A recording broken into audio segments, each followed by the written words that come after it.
கொஞ்சம் பின்னாடி வர சம்பந்தம் வருது. அடுத்தடுத்து இந்த விவகாரம் நீங்க எப்படி எதிர்கொள்ள போறீங்க? இல்லை, இது வந்து எல்லா இடங்களையும் வழக்கு போட்டு ஒரு அலையை வச்சு ஒரு மனச்சோர்வு உண்டாகணும்.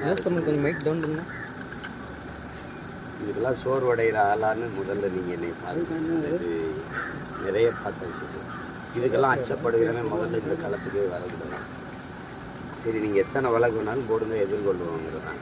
ஆனால் நாங்கள் இதையெல்லாம் ஒரே வழக்காக ஒரு இடத்துல வச்சு விசாரிக்கணும். ஒரே காரணத்துக்காக போடப்பட்ட வழக்கு தானே. இது ஒரே இடத்துல ஒரே நீதிமன்றத்துக்கு அதை அனுப்பி ஒரே வழக்காக விசாரிங்க அப்படின்னு நம்ம போட்டுருவோம்.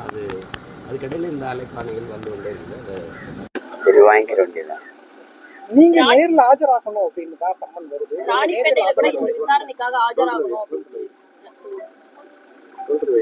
இப்போ நாளைக்கு ஒரு வழக்கு காலையில் போகணும் விக்கிரவாண்டிக்கு, அப்புறம் சேலத்தில் வழக்கு. இப்போ ஒவ்வொன்றா போகணும்.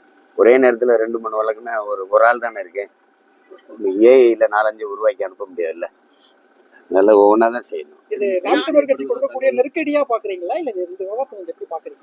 என்னாலதான் அவங்களுக்கு நெருக்கடி, அதனாலதான் இந்த வேலையை செய்யறாங்க. எனக்கு என்ன நெருக்கடி சொல்லுங்க, எனக்கு என்ன நெருக்கடி?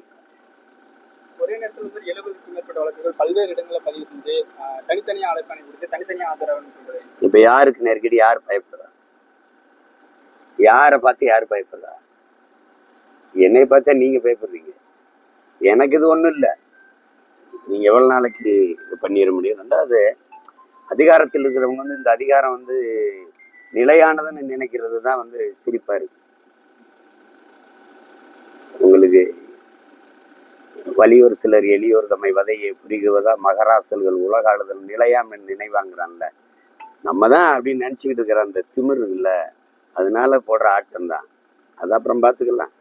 எதா இருந்தாலும் எதிர்கொள்வேன். நான் இதுக்கெல்லாம் பயப்படாது. நாடாளுமன்ற செயலாளர் மகேந்திரன் நாதவிலிருந்து தற்போது விலகி இருக்காரு.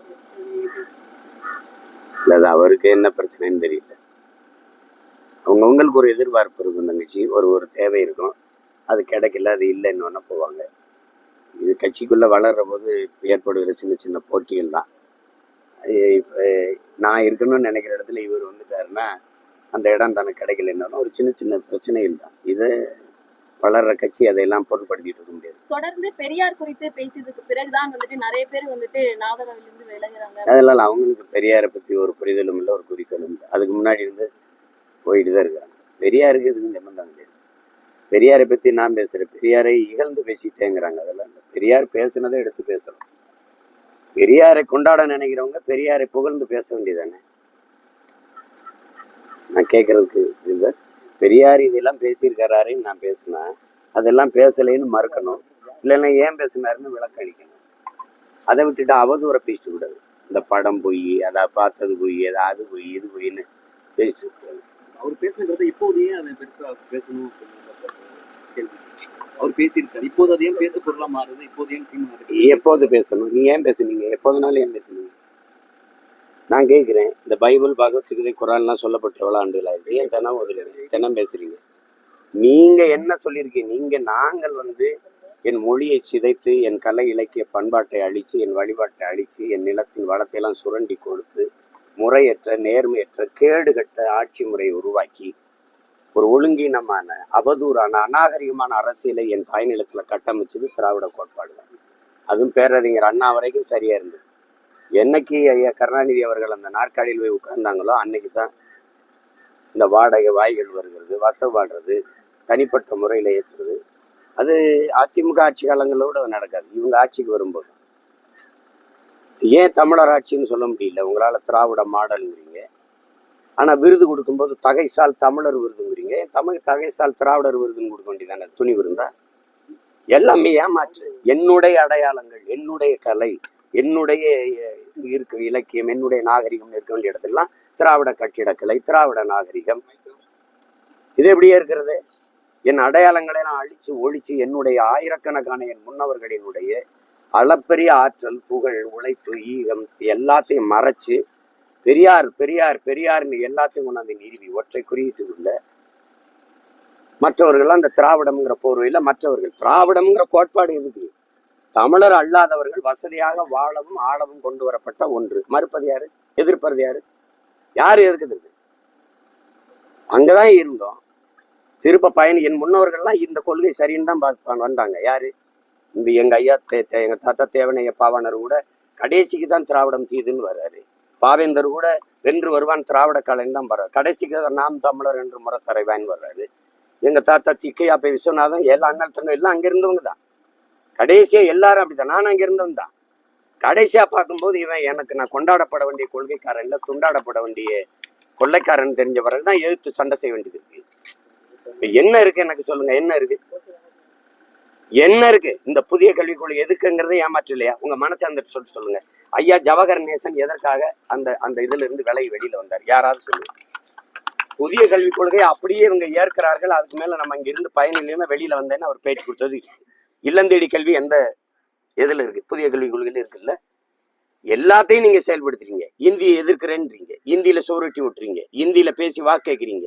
உங்க பள்ளிக்கூடத்துல இந்தி 2வது மொழியா இருக்கு, இந்தி பயிற்சி கற்பிக்கிறீங்க. அப்ப இந்த மக்களை எவ்வளவு காலத்துக்கு நீங்க ஏமாற்றி இது செய்வீங்க சொல்லுங்க? ஒன்னா இந்த மதவாதத்தை எதிர்க்கிறோம், பாசிசத்தை எதிர்க்கிறோம். இது இது எவ்வளவு பெரிய ஏமாற்று பாருங்க. அப்ப அதை ஏற்க முடியாது. அதுக்காக தான் நம்ம இந்த கோட்பாட்டை எதிர்க்கும் போது அதனுடைய தலகர்த்தாவா இவங்க ஒன்னா பெரியார் பெரியார்னு வரும்போது சண்டை போட வேண்டியது. நீங்க ஒரு அடிப்படையை நீங்க புரிஞ்சுக்கிறீங்க. நான் ஒரு தமிழ் இனத்தின் மகன். என் தாய்மொழி எனக்கு தமிழ். என் மொழி எனக்கு முகம், முகவரி, அடையாளம், எனக்கு உயிர். மற்றவர்களுக்கு மொழி தொடர்பு கருவி, எங்களுக்கு உயிர். என் மொழி மனிதனால் உருவாக்கப்பட்டதில்லை, இயற்கையின் அருங்கொடை. அது இறைவனால் உருவாக்கப்பட்டது. மணி நெற்றி உமிழ்ச்சங்கன் தளல் உரை சுடர் கடவுள் தந்த தமிழ்ங்கிறான். அந்த மொழியை என் மொழியை உலக மொழிகளின் தாய், தொன்மையான மொழி. நாட்டின் பிரதமரே போய் உலகம் பூரா பேசிட்டு வர்றாரு. உலக மொழிகளின் முதன் மொழி தமிழ், எங்க நாட்டில் இருப்பது எங்களுக்கு பெருமை. இந்திய மொழிகளின் தொன்மையை தமிழிலிருந்து அறியலாம்னு பேசிட்டு வர்றாரு. எல்லா மொழிகளின் எல்லா தேசிய இனங்களின் அமெரிக்க மொழியில் ஆய்வறிஞர் அலெக்ஸ் கொலியர், ஜப்பானிய மொழியறிஞர் சுசுமுகனோ எல்லாருமே சொல்றாங்க ஒரு முதன் மொழி தமிழ், ஆதி மொழி தமிழ். அந்த மொழியை நீங்க அறிவியல் மொழி இல்லைன்னு என் மொழியை சொல்றீங்க. அப்புறம் நீங்களே 5500 ஆண்டுக்கு முன்னாடி இரும்பை தமிழர்கள் பயன்படுத்திக்காங்கிறீங்க. அறிவியல் மொழி இல்லையா? அகர முதல எழுத்தெல்லாம் ஆதிபகன் முதற்று உலக. அதுக்கு பொழிப்புரை என்ன? பிக் பேங் தியரி அன்னைக்கே என் பாட்டம் பாடிட்டு போறான். என்கிட்ட மருத்துவம் இல்லைங்கிறீங்க. மருந்தான வேண்டாவாம் யாக்கைக்கு அருந்தியது அற்றது போற்றி உனிங்கிறது மருத்துவம் இல்லையா? பசித்து புசி நீங்க அவை பாடினது மருத்துவம் இல்லையா? நீங்க இவ்வளவு விஞ்ஞான அறிவியல் மருத்துவ வளர்ச்சி வந்த பிறகு கபசுரம் குடிக்கின்னு சொன்னீங்களே கொரோனாவுக்கு, டெங்குனா நிலவேம்பு குடின்னு ஓடுறீங்களே, அப்ப என்கிட்ட மருத்துவம் இல்லாமையா? மருத்துவ குணம் இல்லை என் மொழியில இல்லாமையா? சும்மா எதையாவது போட்டு இந்த மொழியை சனி என்கிறது, காட்டுமிராண்டி மொழிங்கிறது, இது முட்டாள்களின் பாஷைங்கிறது. முட்டாள்களின் பாஷைன்னா நாங்கள்லாம் முட்டாளா? உலகிற்கு அறிவியல், நாகரிகம், கலை, இலக்கியம், பண்பாடு, வேளாண்மை எல்லாவற்றையும் கற்றுக் கொடுத்த ஒரு பேரினத்தின் மக்கள் முட்டாள்களா? சொல்லுங்க, முட்டாள்களா? அப்புறம் அப்ப இந்த மாதிரி அந்த அடிப்படையில அவர் எனக்கு எதிரியாயிடுறாரு. எந்த இடத்துல தமிழர்கள் பிராமணர்களின் பாப்பானின் பப்பாட்டி மகன் எழுதிருக்கு சொல்லுங்க? எந்த சாஸ்திரத்தில் எழுதிருக்கு? எந்த சாஸ்திரத்தில் எழுதிருக்கு? பிராமணன், சத்திரியன், வைசியன், சூத்திரன் எழுதிருக்கு காலில் இருந்து. ஆனால் அம்பேத்கர் தெளிவா எழுதுறாங்க, 4 வர்ணத்தின் தாண்டி இன்னும் கொடிய ஒரு வர்ணம் இருக்குடா, பஞ்சமர்னு ஒண்ணு. இந்த சூத்திரன்கிறது இந்தியா முழுமைக்கு, இந்த நிலப்பரப்பு முழுமைக்கு 70 75 80 விழுக்காடு வரை சூத்திரன் இருக்கான். அது கன்னடத்திலும் இருக்கான், தெலுங்குல இருக்கான், மகாராஷ்டிரால இருக்கான், மராட்டியத்துல இருக்கான், மலையாளத்துல இருக்கான். ஆனா இதெல்லாம் இருக்கும்போது ஒன்னே தாசி மகன்ட்டான், ஒன்னே வேசி மகன்ட்டான், ஒன்னே வப்பாட்டி மகன்ட்டான் அப்படின்ற என்னைய மட்டும் சிறப்பா, என்னைய மட்டும் ஸ்பெசிபிக்கா மென்ஷன் பண்ண வேண்டிய தேவையா வருது? நீ யாரு முதல்ல? இங்க இத்தனை பேர் இருக்கிறீங்க. நீங்க தெலுங்கு இருக்கீங்க, கன்னடம் இருக்கிறீங்க, மலையாளி இருக்கிறீங்க, துளுவர் இருக்கிறீங்க, மராட்டி இருக்கிறீங்க, பீகார் இருக்கிறீங்க. எல்லாரையும் நிலத்தில் குவிந்து வாழும் போது நீ எங்கிருந்தோ வந்த ஒரு கன்னடர், உன் தாய்மொழி எது? தெலுங்கோ அல்லது கன்னடமோ. நீ இங்க உட்கார்ந்துக்கிட்டு என்னுடைய மொழியை, அதுல என்ன இருக்கு?